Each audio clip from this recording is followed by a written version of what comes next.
It finally happened. NASA has just opened a time capsule from the dawn of the solar system. This capsule contains the largest and most pristine asteroid samples ever collected by a spacecraft. The samples came from a distant and mysterious world called Bennu, which could hold clues about the origin and evolution of our planet and life. But the capsule also had a surprise. Some of the asteroid dust and debris had escaped from the container and settled on the spacecraft's electronics. How did this happen? What does this mean for the sample quality and quantity? And what will NASA scientists do with the asteroid material? These are some of the questions that we will answer in this video as we explore the amazing story of OSIRIS-REx and its asteroid adventure. Let's get started.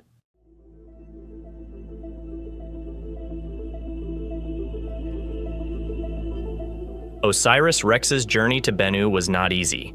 It took 4 years and 2 billion kilometers to reach the asteroid in 2018. Once there, the spacecraft had to map Bennu's shape, surface features, gravity, and composition using its cameras, spectrometers, laser altimeter, and radio science instrument. It also had to dodge Bennu's frequent ejection of rocks and dust, which posed a hazard to the spacecraft.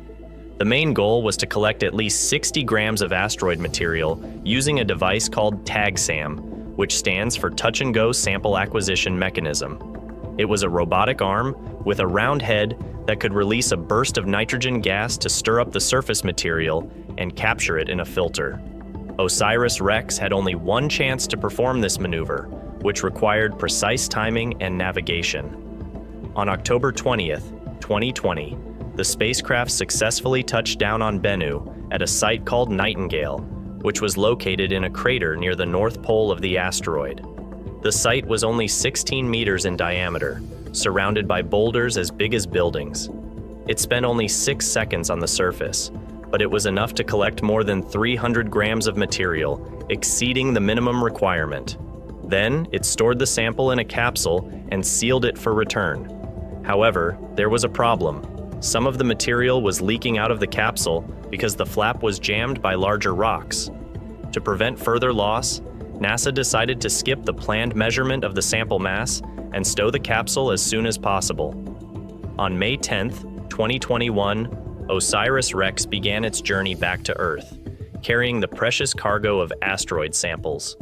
It took another 2 years and 2.3 billion kilometers to reach Earth's vicinity. On September 24th, 2023, it released the capsule containing the samples and sent it on a trajectory towards Earth. The capsule entered Earth's atmosphere at a speed of 12 kilometers per second and deployed a parachute to slow down its descent. Then, it landed safely in the Utah Test and Training Range in the desert at 10:10 p.m. local time. The NASA team recovered the capsule and transported it to a clean room at the Johnson Space Center in Houston, Texas.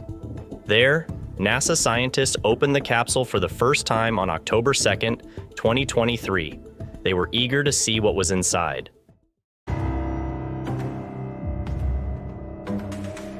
When NASA scientists opened the capsule, they were amazed by what they saw. The sample canister was full of black dust and debris that likely belonged to Bennu. The dust covered not only the inside of the canister, but also the outside of it, on the avionics deck where the electronics were located. The dust had escaped from the canister through small gaps between the lid and the body. How did this happen?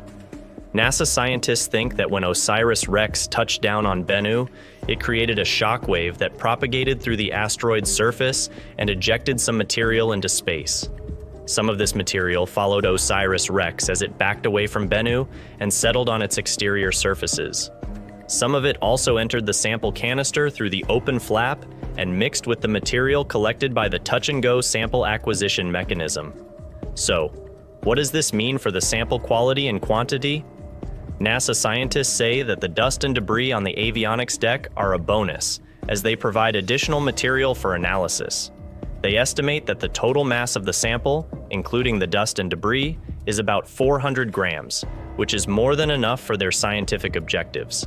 They also say that the sample is in good condition, as it has not been exposed to high temperatures or contamination during the return journey. The dust and debris on the avionics deck are also a challenge, as they require careful handling and cleaning. NASA scientists have to use special tools and techniques to remove the dust and debris from the deck without damaging the electronics or losing any material. They also have to document and catalog every piece of dust and debris, as they are part of the sample inventory. The team has already started to transfer some of the dust and debris from the avionics deck to a container for storage and analysis.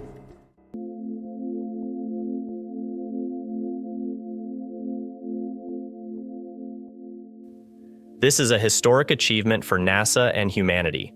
It is the first time that NASA has collected a sample from an asteroid and brought it back to Earth. It is also the largest asteroid sample ever collected, surpassing the previous record of 5.4 grams set by Japan's Hayabusa mission in 2010. Why is it important to study an asteroid sample? What can we learn from it? Well, asteroids are remnants of the early solar system, which formed about 4.5 billion years ago. They contain clues about the origin and evolution of our planet and life. By analyzing the asteroid sample, we can answer some of the fundamental questions about our cosmic history and destiny. Some of the scientific questions that will be addressed by studying the asteroid sample are: what is the composition of Bennu? What elements, minerals, organic molecules, and water are present in its material? How old is Bennu? How did it form and change over time? What processes shaped its surface features and dynamics? How does Bennu interact with other bodies in the solar system? How does it respond to solar radiation, gravity, and impacts? How likely is Bennu to collide with Earth in the future? How can we prevent or mitigate such a collision? To answer these questions, NASA scientists will use various instruments and methods to analyze the asteroid sample at different scales, from atomic to macroscopic. They will measure its chemical, physical, isotopic, mineralogical, organic, and spectral properties. They will compare its data with those obtained by OSIRIS-REx's instruments during its orbit around Bennu. They will also share some of the sample with other researchers around the world for further study. The analysis of the asteroid sample will take years to complete, but it will provide us with new insights and discoveries that will advance our knowledge of asteroids and the solar system. It will also help us prepare for future exploration missions to other asteroids and planetary bodies. OSIRIS-REx's mission is not over yet. The spacecraft still has enough fuel and resources to continue its exploration of the solar system. Its next destination is another asteroid called Apophis, which is known as the God of Chaos because of its potential threat to Earth. It will fly by Apophis in 2029 and observe its shape, size, rotation, orbit, and composition. It will also test some technologies for asteroid deflection and mitigation. This mission is an example of how human ingenuity and curiosity can overcome challenges and achieve great things. It is an example of how we can explore and learn from our cosmic environment. It is also an example of how we can protect our planet from potential dangers and learn how we can fulfill our dreams of reaching out to the stars. Thank you for watching this video. If you liked it, please give it a thumbs up and subscribe to our channel for more content like this. And don't forget to leave your comments below. Until next time.